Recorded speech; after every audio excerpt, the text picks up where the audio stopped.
On the recommendation of a friend, I just started reading a book by Jason Porterfield called Fight Like Jesus. Actually, I'm listening to it on Audible, but uh, it's interesting so far because the story kind of starts with his experience of being at church on Palm Sunday and being sort of depressed and downcast, and the church is sort of imitating the crowds on the original Palm Sunday who are enthusiastic about Jesus, and he's not feeling the enthusiasm, and he starts reading in the text and he notices that Jesus wasn't enthusiastic either, that he is sort of weeping and feeling sad and frustrated for Israel because they don't know the things that make for peace. They don't get it. They don't get what he's there and why he's there, and that their eventually their own violence is going to produce the destruction of Jerusalem within 40 years.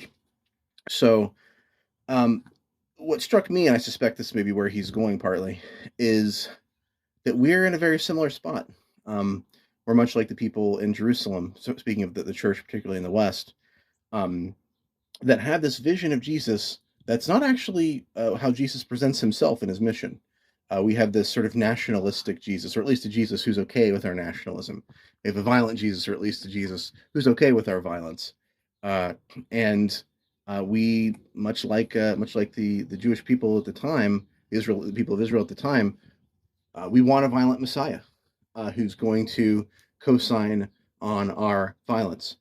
Um, it's interesting to think about because Jesus weeps; they don't get it, and we have the benefit of hindsight and still don't seem to get it.